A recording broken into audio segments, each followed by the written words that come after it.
नमस्कार साथियों, मैं हूं आपके साथ सचिन मेवाड़ और हम स्टार्ट करने वाले हैं मध्यकालीन भारत का इतिहास।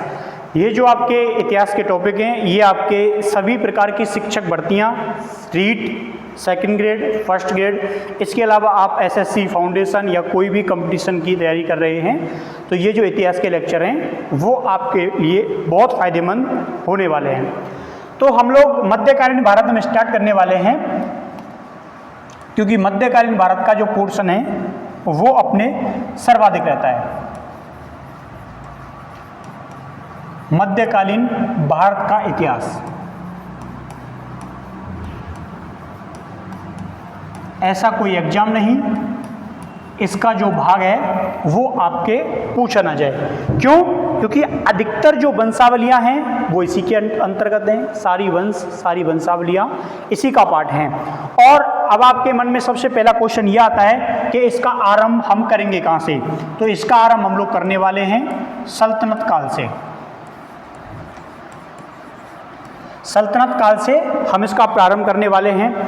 अब यहाँ पर सबसे पहला क्वेश्चन ये आता है कि हमारा जो सल्तनत काल है इसका आरंभ कब से? क्योंकि बच्चा यही क्वेश्चन पूछेगा कि हम सल्तनत काल पढ़ रहे हैं तो इसके बारे में बताया जाए, इसका अर्थ क्या है। सल्तनत काल में हम सबसे पहले इसका अर्थ जानेंगे।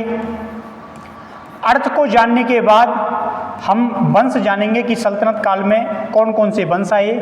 वंशों को जानने के बाद हम ये जानेंगे कि जो सल्तनत काल है, सल्तनत काल है, इसकी स्थापना कैसे होती है। ऐसी क्या परिस्थितियां बनी कि इस वंश की स्थापना हो जाती है, और उसके बाद हम इसके प्रशासन को जानेंगे। ये चार प्रमुख पॉइंट जो हैं वो हम समझने वाले हैं, और एक पॉइंट और ले लेंगे कि इसकी संस्कृति, इसका कल्चर क्या था। यानी कि जब सल्तनत काल आ गया तो भारत के कल्चर पर क्या प्रभाव पड़ा, क्या असर पड़ा। तो ये 5 भाग हम पढ़ेंगे। सबसे पहले जो इसका अर्थ है ये हम समझने वाले हैं कि सल्तनत जो भाग है, पार्ट है, इसका अर्थ आखिर होता क्या है। देखिए, ये जो शब्द है सल्तनत, ये सल्तनत शब्द जो है, हम भारत से बाहर जाना चाहेंगे और हमें जाना होगा खलीफा। ये शब्द आपने सुना होगा, खलीफा। इसके बहुत सारे मतलब हैं, लेकिन इसका एक जो सर्वाधिक इम्पोर्टेंट महत्वपूर्ण अर्थ है वो है मुसलमानों का राजनीतिक और आर्थिक जो प्रधान होता था उसको खलीफा बोलते थे। यानी कि मुसलमानों का जो धर्मगुरु होता है उसको खलीफा बोलते हैं। जैसे ईसाइयों के धर्मगुरु को हम पोप कहते हैं, मुसलमानों के धर्मगुरु को उस समय खलीफा कहा जाता था। तो मैं लिखना चाहूँगा, मुसलमानों के धर्मगुरु को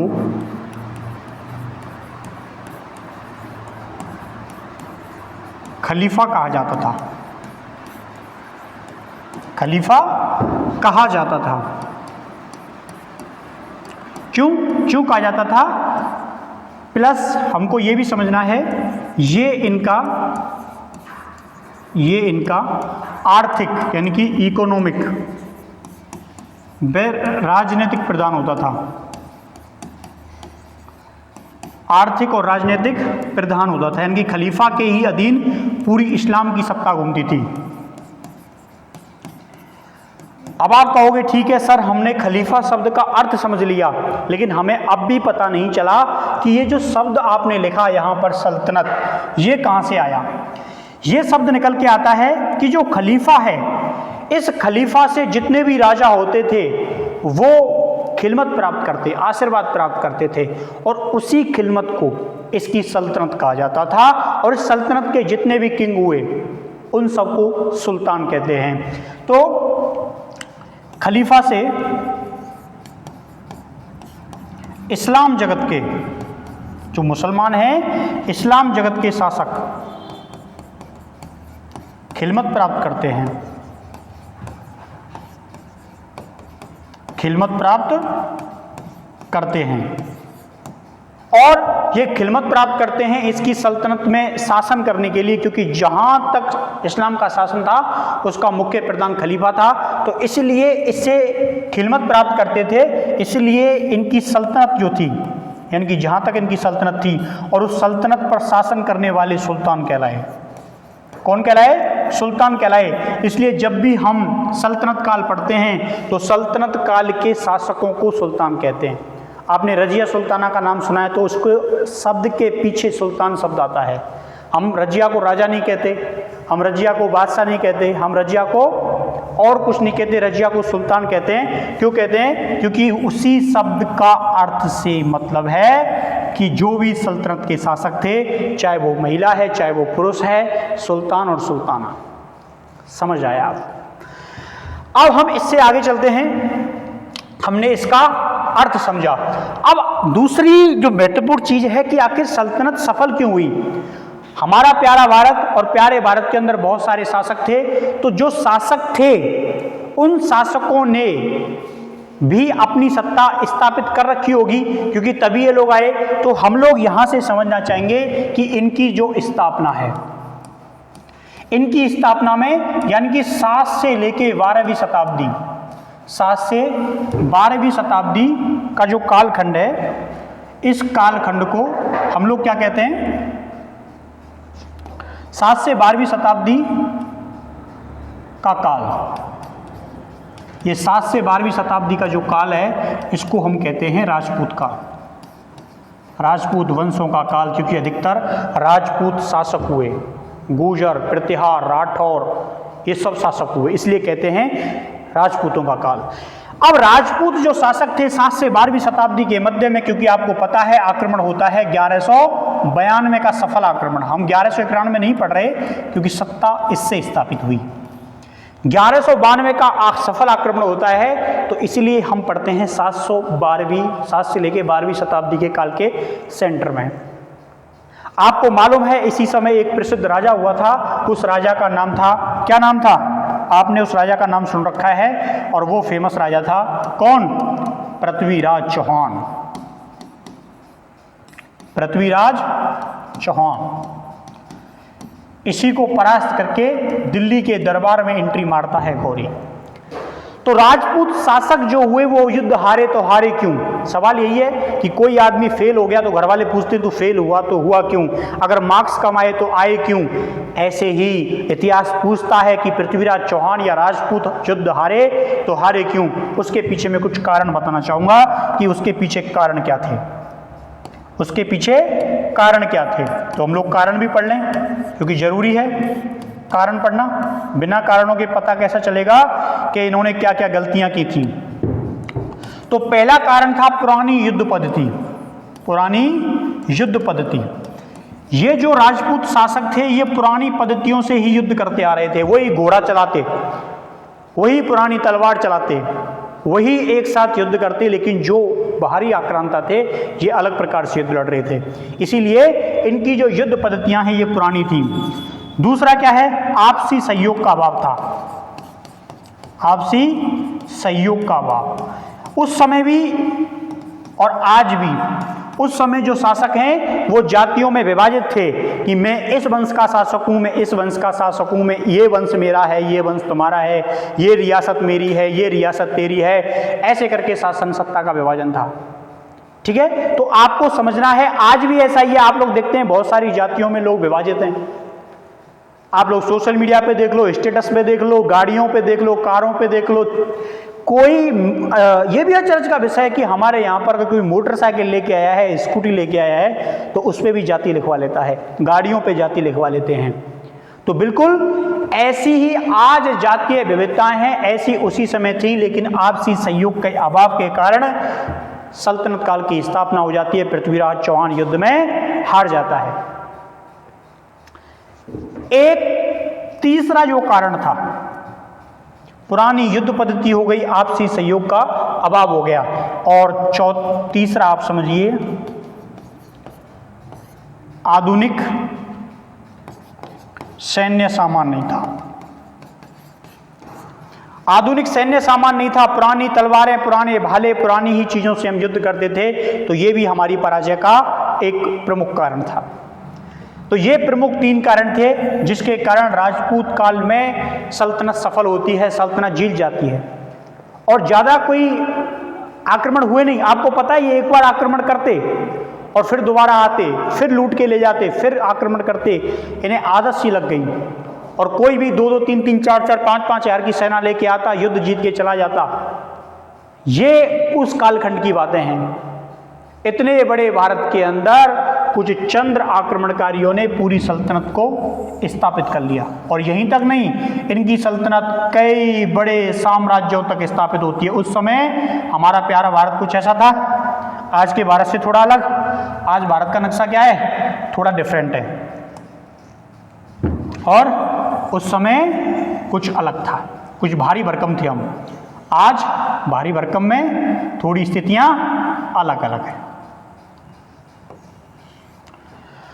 तो आप समझिए कि ये वाला जो हिस्सा पड़ता है, इस वाले हिस्से में प्रारंभ यहां से सारे आक्रमणों के केंद्र बिंदु हुए।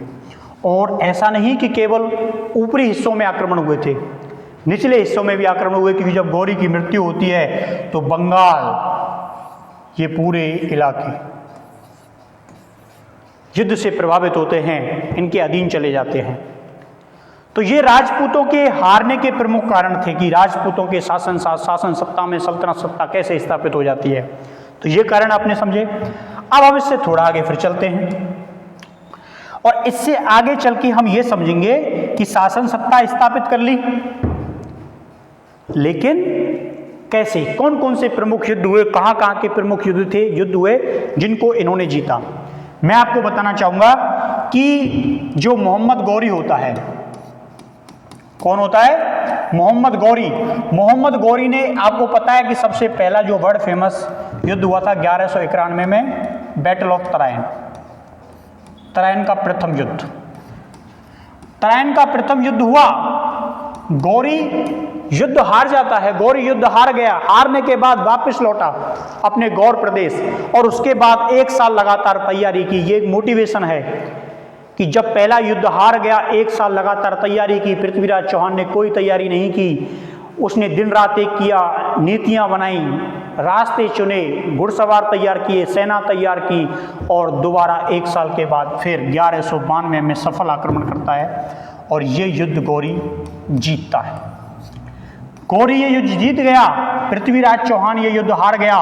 विश्व इतिहास में इसकी स्टोरी को हर घर में सुना जाता है। पृथ्वीराज चौहान ये युद्ध जीता, चंद्रवरदाई कहते हैं कि ये इनको लेकर चला गया था, कहाँ पे, गजनी में। गजनी ले गया, गजनी में जाके चंद्रवरदाई जाते हैं। चंद्रवरदाई कहते हैं कि पृथ्वीराज चौहान शब्द वेदी बाण चलाना जानता है। गौरी कहता है कि भाई चला के बताओ, हमें भी देखना है। उसके बाद ये सिंहासन पर आसीन हो जाता है चंद्रवरदाई। यह स्टोरी आपने सुनी होगी क्योंकि हर इसके ऊपर तो पिक्चर बन रही, मूवी बन रही, अक्षय कुमार ने मूवी बना दी। तो उसके ऊपर एक कहावत बन गई कि पृथ्वीराज चौहान ने इशारा किया कि 4 बांस 24 गज, 4 बांस 24 गज अंगुलश प्रमाण और ताऊ पर सुल्तान है मच्चू को चौहान। इशारा किया कि 4 बांस हैं, 4 बांस 24 गज अंगुलश प्रमाण और ताऊ पर सुल्तान है मच्चू को चौहान के। उसके ऊपर गौरी बैठा हुआ है, निशाना साधो, मारो तीर।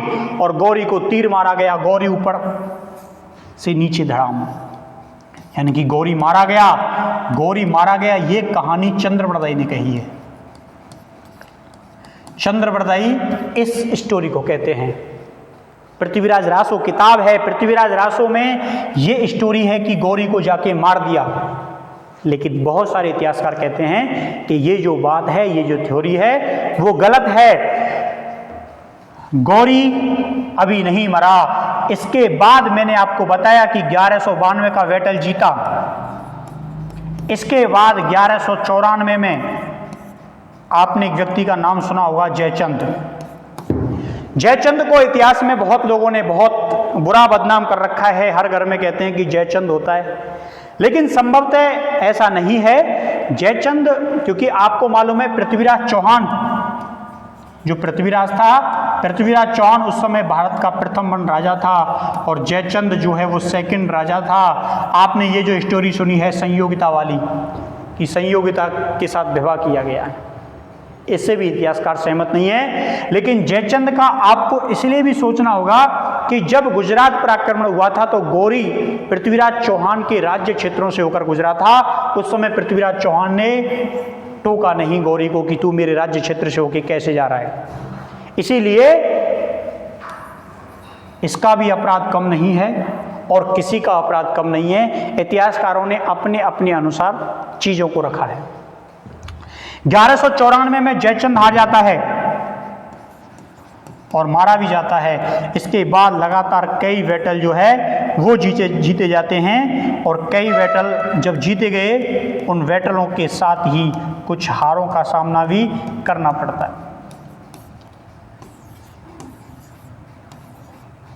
1202-3 के आसपास बंगाल बिहार जीत लिए जाते हैं, अहिल्यावाड़ा जीत लिया जाता है। लेकिन इसमें एक महत्वपूर्ण घटना घटित होती है 1205 में, जब ये ईरान के राजा के द्वारा हरा दिया जाता है।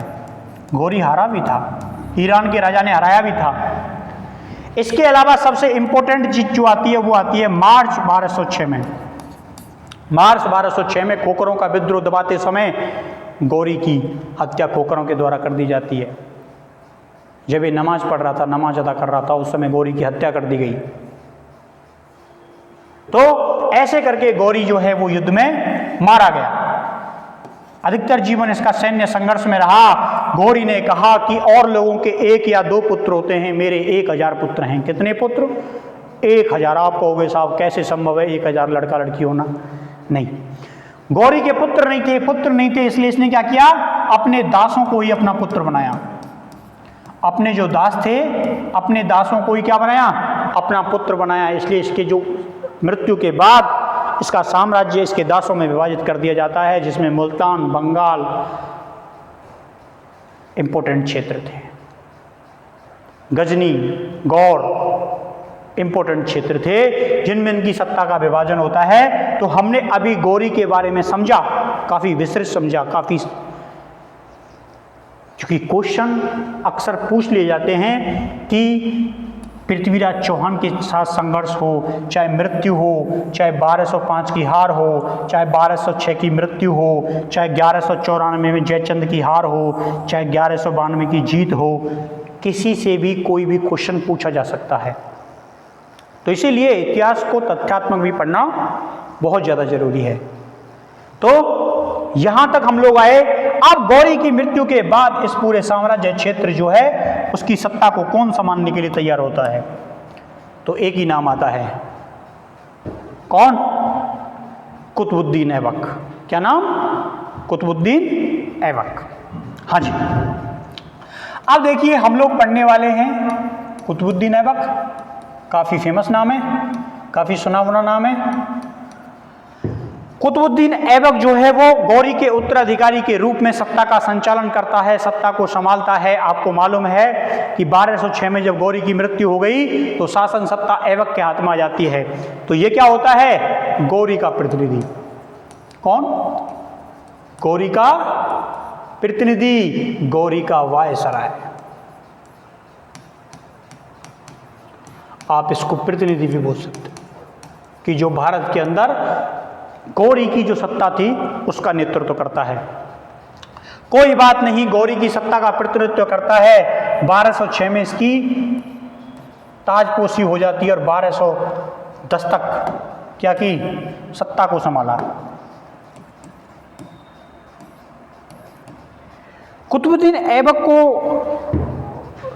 एक उपाधि है चंद्रमा का स्वामी। कुतुबुद्दीन ऐबक के बारे में कहा जाता है कि जब ये छोटा था तो इसको बेच दिया जाता है। क्या कर दिया जाता है? इसको बेच दिया जाता है, इसको बेच दिया गया। एक काजी फखरुद्दीन ने इसको खरीद लिया पैसे देकर। ये छोटा था तभी इसको बेच दिया पैसे के अभाव में, और उसके बाद जब बेच दिया तो एक काजी होता है, काजी फखरुद्दीन, इसके द्वारा इसको खरीद लिया जाता है। लेकिन दुर्भाग्य देखिए, जब काजी मर गया तो काजी के बेटों ने इसको फिर बेच दिया। ये निसापुर का काजी था, लेकिन जब ये मर गया तो इसके बेटों ने इसको फिर बेच दिया। और जब इसको बेच दिया था तो उसी समय गजनी के बाज़ार में इसको बेचा गया तो गजनी के यहाँ पे जब इसको गजनी में बेचा गया तो गौरी के द्वारा खरीद लिया गया। जो गौरी जिंदा था तो गौरी ने क्या किया, कुतुबुद्दीन ऐबक को खरीद लिया। तो आपको समझना है कि इसको बेचा गया था, इसको खरीदा गया, और जब इसको खरीदा गया तो इसके अंदर प्रतिभा बहुत अच्छी थी और इसकी प्रतिभा ने ही इसको प्रभावित किया। गौरी का सबसे अच्छा सहयोगी, सबसे विश्वसनीय आदमी जो था वो कुतुबुद्दीन ऐबक था। तो इसीलिए हमको ये याद रखना है कि इनके कई बार क्रम पूछ लिए जाते हैं। जब आप स्टोरी के हिसाब से चीज़ें सुनते हैं तो आपके जहन में बहुत अच्छे से बैठ जाती हैं। तो गौरी ने इसको खरीदा, गौरी ने खरीद के इसको विभिन्न पद दिए। इसको पहले सिपाही बनाया, सिपलेगार बनाया, उसके बाद अश्वशाला का प्रधान बनाया।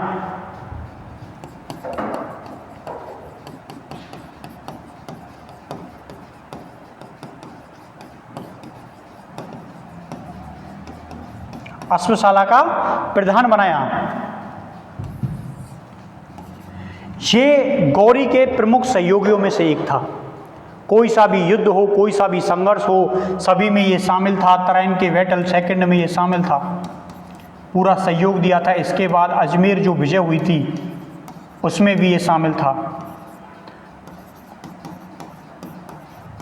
भारत के विजय अभियानों में शामिल था। तो इसका जो अधिकतर जीवन है वो संघर्ष में गुजरता है, क्योंकि शुरू में तो बेच दिया गया, क्योंकि कुतुबुद्दीन ऐबक जानता था कि मेरे पिताजी ने, मेरे परिजनों ने उस समय मुझे किसी मजबूरी में बेच दिया। अगर मैं अच्छा काम नहीं करूंगा तो जीवन भर गुलाम रहूंगा, दास रहूंगा। और प्रतिभाशाली जब ये आदमी बन जाता है तो गौरी के द्वारा इसको अपनी सत्ता की धीरे धीरे जिम्मेदारी दे दी जाती है और उसकी मृत्यु के बाद भारत के अंदर उसका वायसराय भी बनता है। तो ये इसके प्रारंभिक जीवन के बारे में है कि कैसे कुतुबुद्दीन ऐबक जो होता है वो अपनी सत्ता धीरे धीरे भारत के अंदर स्थापित करता है। भारत के अंदर कैसे करके वो अपनी सत्ता को स्थापित करता है, ये कुतुबुद्दीन ऐबक के संदर्भ में है। अब यहाँ पर कुतुबुद्दीन ऐबक जो होता है उसने अपनी सत्ता तो स्थापित कर ली, लेकिन रास्ता इतना साफ नहीं होता, क्योंकि सत्ता को लेकर संघर्ष हो रहा था। मैंने आपको बताया था कि गौरी की मृत्यु के बाद जब गौरी मर गया तो गौरी जब मर गया तो उसकी सत्ता विभाजित हो गई। एक तो गौर प्रदेश जो उसका खुद का था, दूसरा गजनी प्रदेश, तीसरा जो होता है वो मुल्तान था, बंगाल था। ये उस समय के सबसे इंपॉर्टेंट प्रदेश थे। इनमें एक उस समय का पंजाब भी था। तो इनको लेकर संघर्ष स्वाभाविक था कि जमीन को लेकर विवाद राजाओं में ना हो तो फिर किसको लेकर होगा। तो इसलिए इस शासन सत्ता को लेकर संघर्ष होता है, गौर प्रदेश को लेकर, गजनी को लेकर, मुल्तान को लेकर, बंगाल को लेकर, पंजाब को लेकर। बंगाल इसलिए फेमस है कि जो बख्तियार खिलजी होता है, बख्तियार खिलजी के द्वारा बिहार और बंगाल को विजित किया गया था। बेचारा इतिहास में बख्तियार खिलजी बहुत बदनाम है, आगे पढ़ेंगे हम इसके बारे में। तो ये जो प्रदेश हैं गौरी की मृत्यु के बाद इनके दासों में बांट दिए जाते हैं, कुबाचा में बांट दिए जाते हैं, यलदौज में बांट दिए जाते हैं। इसके अलावा कुतुबुद्दीन ऐबक के पास तो थे ही, तो और उधर का जो क्षेत्र है वो बख्तियार खिलजी ने जीता हुआ था, बंगाल का क्षेत्र। तो सत्ता विभाजन हो गई, संघर्ष होने लगे, क्योंकि दास और दास सब एक दूसरे को जानते थे कि ये भी दास है, मैं भी दास हूँ, तो क्यों सत्ता को हम राजा कैसे माने। कुतुबुद्दीन ऐबक को कोई राजा स्वीकार करने के संदर्भ में नहीं था। इसीलिए कुतुबुद्दीन ऐबक जो होता है उसने शासन सत्ता के समय अपने आप को राजा, किंग, सुल्तान इतना दिखाया नहीं, सामान्य उपाधियां लेकर शासन करता रहा। इसीलिए क्योंकि उसके सामने कुछ संघर्षशाली लोग खड़े थे, उनमें से एक था कुबाचा, दूसरा जो नाम होता है वो होता है यलदौज। ये दोनों आदमी जो थे इसकी सत्ता को, संघर्ष को चुनौती दे रहे थे, क्योंकि ये दोनों इसके समानार्थी थे। कुबाचा भी दास था और यल्दौज भी दास था। दोनों ने कहा ऐबक को कि हम तेरी बात क्यों माने, क्योंकि तू तो हमारे जैसा ही है। तो इसलिए दोनों के दोनों इसकी बातें नहीं मानते और इनको लेकर फिर क्या होता है, संघर्ष होता है। तो वही संघर्ष हम अब आगे पढ़ने वाले हैं।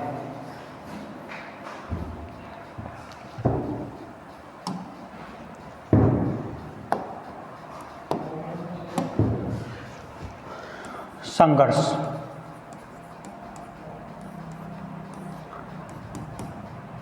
इसमें आपको लिखना है ऐबक का संघर्ष। ऐबक का संघर्ष आपको इसलिए भी पढ़ना है क्योंकि ऐबक जो था वो क्या था, दास था। क्या था, दास था। अब हम क्योंकि दासों का जीवन पढ़ रहे हैं, इसलिए ये जो वंश है वो गुलाम है, क्योंकि अधिकतर दास हैं और दास क्या होते हैं, गुलाम होते हैं। तो इन्हीं के नामकरण के ऊपर इनका जो नामांकरण है वो क्या रखा गया, दास रखा गया, कि ये जो दास थे तो दासों के द्वारा ही इस वंश का नाम गुलाम वंश रख दिया। क्योंकि अभी हम कुतुबुद्दीन ऐबक पढ़ रहे हैं, कुतुबुद्दीन ऐबक के बाद हम क्या पढ़ने वाले हैं, इल्तुतमिश पढ़ने वाले हैं, क्योंकि इल्तुतमिश भी इसका क्या होता है, दास होता है। तो जब हम दासत्व जीवन इनका पूरा पढ़ेंगे तो हमको समझ में आएगा कि आखिर कैसे इनके वंशों के नामांकरण आगे जाके बदलते हैं, कैसे आगे जाके इनके वंशों के नामांकरण चेंज होते हैं। कोई इनको आदि तुर्क कहता है, कोई इनको गुलाम कहता है, कोई इनको मामलूक कहता है। तो कैसे कहते हैं, क्यों कहते हैं, क्योंकि सारा उद्गम इन दासों से हुआ है, क्योंकि दास क्या थे, गुलाम थे। चलिए, अब ये जो संघर्ष है, संघर्ष पहले जो होता है वो होता है सत्ता के बंटवारे को लेकर। सत्ता के बंटवारे को लेकर संघर्ष होता है।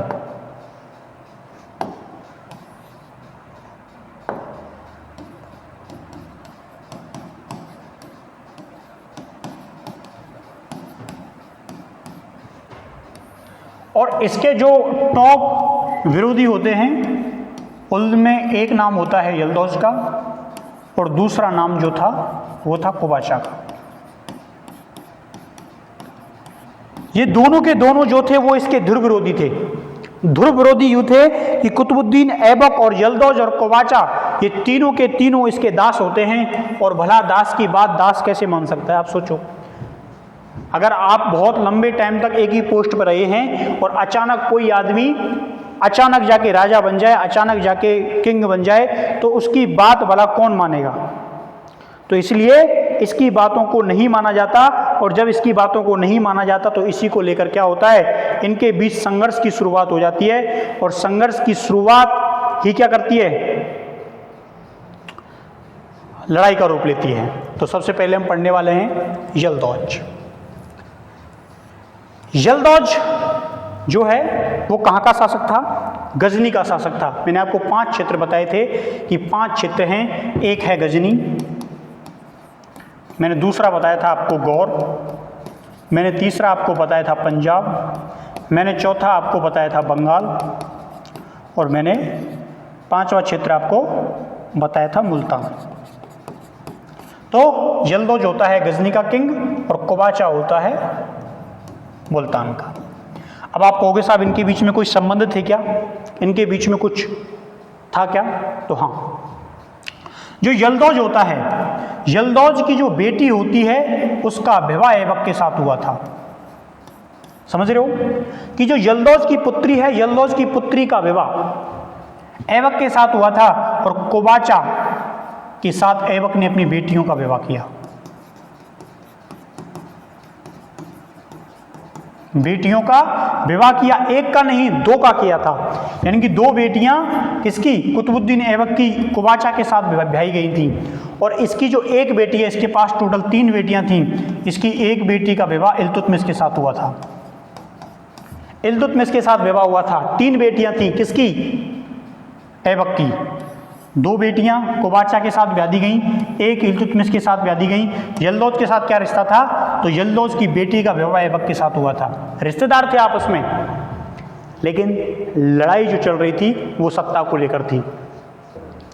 यल्दौज पर आक्रमण किया गया और यल्दौज को क्या कर दिया, हरा दिया, परास्त कर दिया, हार गया।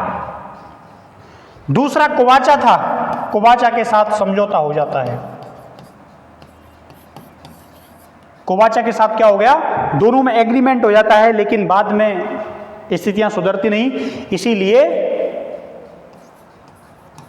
ऐबक अपनी शक्तियों में इतना इजाफा कर लेता है कि बाद में यल्दौज और कोवाचा जो हैं वो दोनों रास्ते से हट जाते हैं, दोनों संघर्ष के शिकार हो जाते हैं और ऐबक के हाथ में उस समय की पूरी शासन व्यवस्था ट्रांसफर हो जाती है। उस समय का जो भारत था, उस समय के भारत में ये पूरा हिस्सा किसके पास आ जाता है, ऐबक के पास आ जाता है। और ऐबक की एक खूबी थी कि जब ये संघर्ष पूरा चल रहा था, इस संघर्ष को दबाने के लिए, इस संघर्ष को ट्रांसफर करने के लिए, इस संघर्ष को नियंत्रण करने के लिए ऐबक क्या करता है, ऐबक को बहुत अच्छा काम करता है। वो बहुत अच्छा काम ये था कि इसने क्या किया, इसने अपनी राजधानी जो है लाहौर ट्रांसफर कर ली। कुतुबुद्दीन ऐबक के द्वारा लाहौर को अपनी राजधानी बना लिया जाता है। लाहौर अपनी राजधानी बना ली गई और याद रखना है, पूछा जाता है कि सल्तनत काल के किस शासक ने अपनी राजधानी को लाहौर बनाया, तो इसका उत्तर है कुतुबुद्दीन ऐबक। कुतुबुद्दीन ऐबक के द्वारा अपनी राजधानी जो है वो लाहौर बनाई जाती है।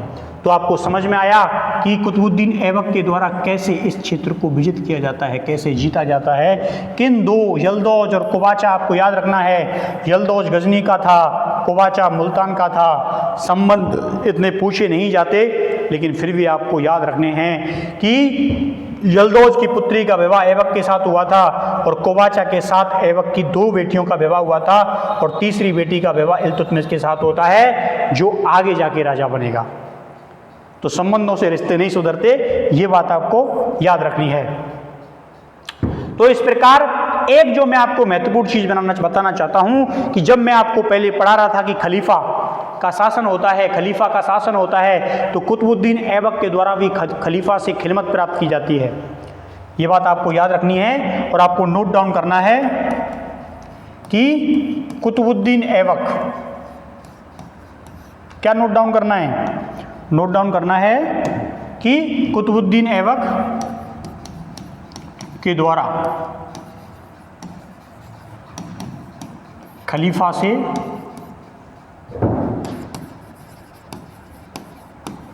खिलमत प्राप्त की जाती है। खिलमत प्राप्त की जाती है। तो ये याद रखना है कि कुतुबुद्दीन ऐबक ने क्या खलीफा से खिलमत प्राप्त की थी, तो इसका उत्तर है हाँ। इसको एक लाल कपड़ा और छत्र भेजा था। इसको गुलाम की दास्ता से मुक्त किया गया था। गुलाम की दास्ता से इसको मुक्त किया गया, एक लाल कपड़ा और छत्र। तो